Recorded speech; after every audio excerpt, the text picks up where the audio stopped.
Oak Ridge Apartments versus April Davis. I am here. Okay, you are Miss Davis? Yes, Yes, you I are. am. Is this her motion to set aside? Sumption Hart, Your Honor, on behalf of Oak Ridge Apartments. All right. That's what it looks like to me. It's a motion to set aside the default. All right, ma'am, you filed a motion to set aside the default. I did, Your Honor. All right. In order to set aside the default, two things have to be shown. First, there has to be good cause showed for your failure to answer or otherwise defend. And I also have to, oh yeah, I thought I did. Hang on a second. Okay. And also there has to be at least a statement regarding a meritorious defense in the case. All right. Your Honor, I'm not an attorney, so I'm not really familiar with the terms that you are using, but I did let you know that I did seek counsel, and I will learn how to be an attorney by the time the end of this meeting. Okay. Well, you don't have to be an attorney. I have to state it the way that it reads. I can state it in very simple form. In terms of the default was entered on August 13th. Yes. Why weren't you here on that date? I was there on August 13th. I was actually flying into Michigan, and I did tell that to the magistrate, the attorney. She missed the court date. No one wants to miss a court date, Your Honor. So I was actually coming through the airport, and before I landed, I did call the attorney Cox, and I did call the apartment complex, Miss Tanisha, and neither one of them was able. I also called the court and asked to get a reschedule, but at the time they said there was nothing that they could do. So because I'm not an attorney and I don't know what to do, I've been in my 20 years, I've never been late. For this issue to cause me to be evicted. Buckle up, guys. Today, we are going to witness a courtroom moment where a woman fighting eviction tries to explain why she missed court after living in her apartment for nearly 20 years. Right from the start, the judge presses her hard, and you can already feel the tension building as she struggles to defend herself without an attorney, while the risk of losing her home hangs over everything she says. And I'm really kind of shocked so I had to learn this process on my own, trial and error. So I did explain to all right. How much? Hang on one moment. There was $2,115 owing in August. What is the current balance?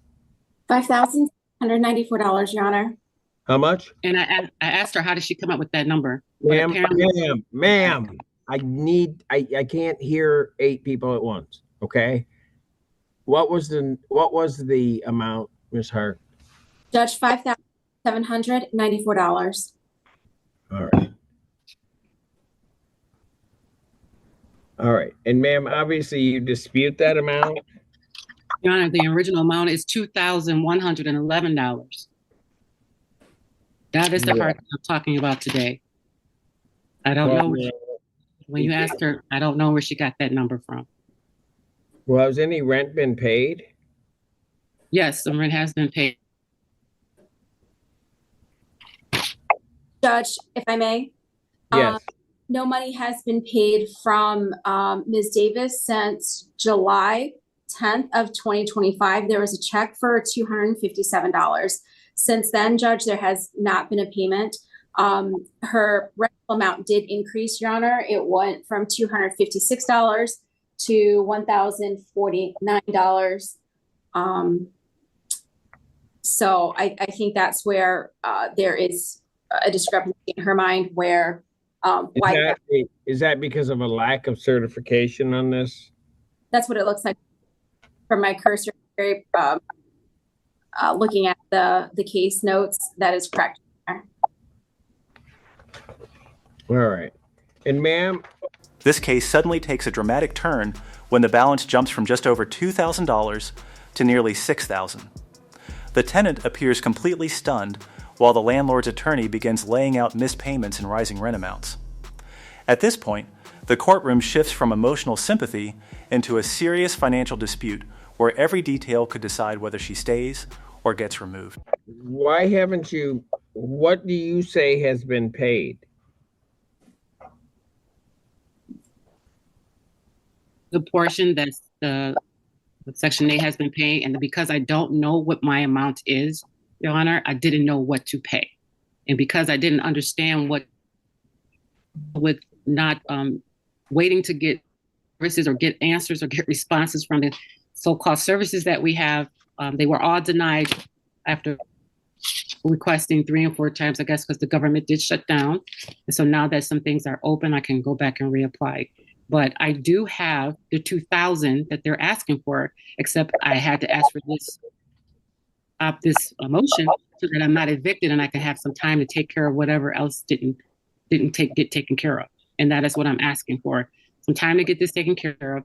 I can honor the judgment because I missed the court date, but it wasn't because I wanted to miss. Judge, here's plaintiff's position, if I may respond. Yeah.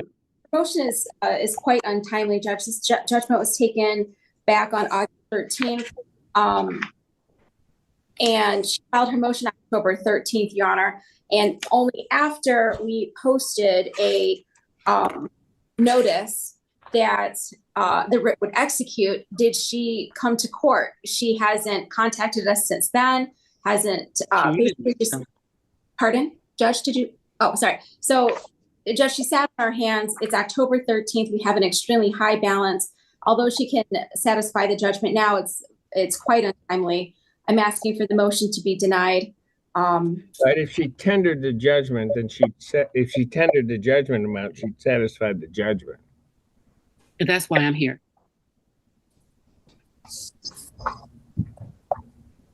I mean, Now the pressure really starts rising because the landlord's attorney goes straight on the attack, arguing that the tenant waited too long to file her motion and only acted after the eviction notice appeared. But then, the judge unexpectedly pushes back, creating a tense legal back and forth that changes the entire energy in the courtroom and makes everyone wonder which side the judge is leaning toward. I agree with you, Ms. Hart, that she would still owe a balance, but she says she can satisfy the judgment. Judge, but from the statute, it doesn't permit a late payment. And actually, the judge's case law against expanding the time for a redemption period that's set forth in the judgment. Except that there's other case law which clearly indicates that landlord-tenant proceedings, particularly non-payment ones, are remedial in nature as opposed to a mortgage foreclosure, which is not. So if we want to have a battle of case law, we can have a battle of case law. I think I know who will win. Judge, I don't think that the threshold has been met for good cause to set it aside.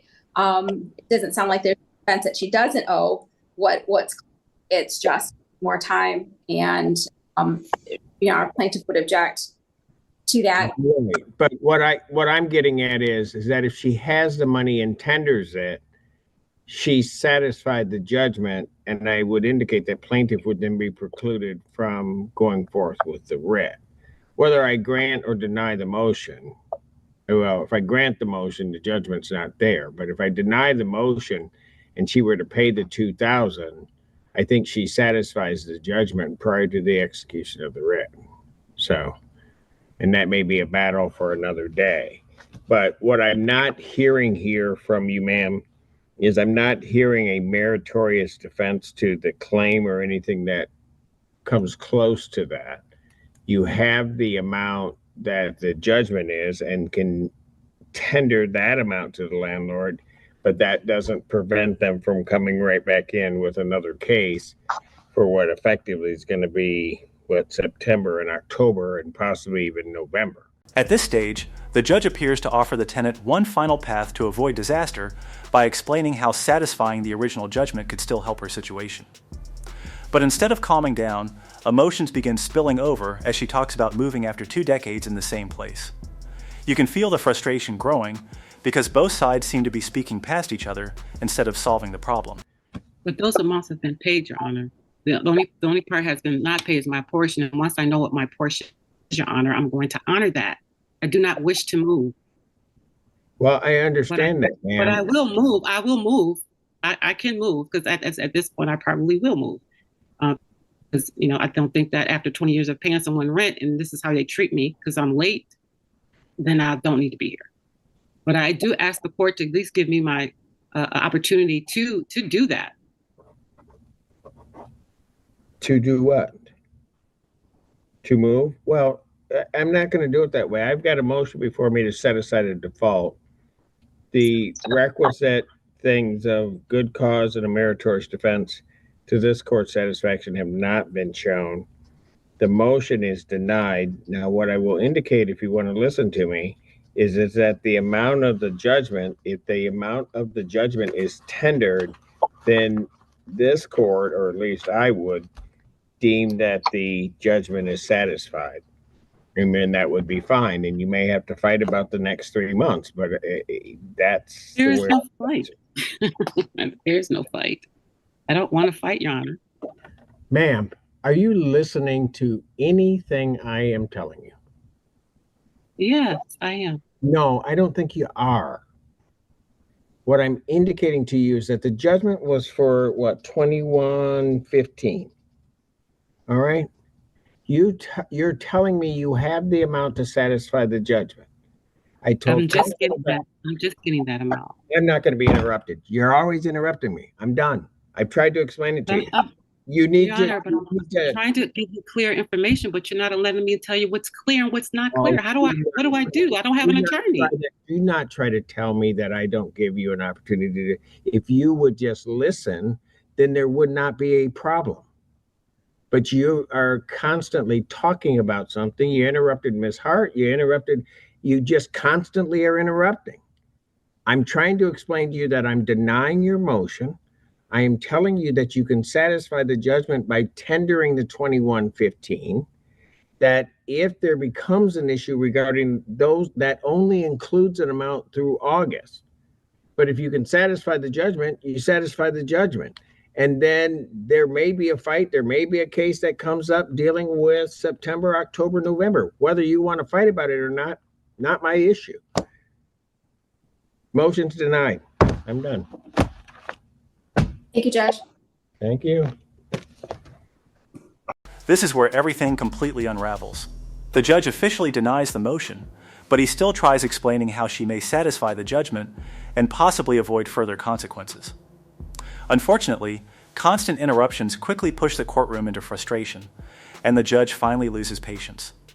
What started as an eviction hearing turns into a tense clash filled with confusion, emotion, and a final ruling that leaves the entire courtroom silent. If you enjoyed this breakdown, make sure to like the video, subscribe to the channel, and we'll see you in the next video.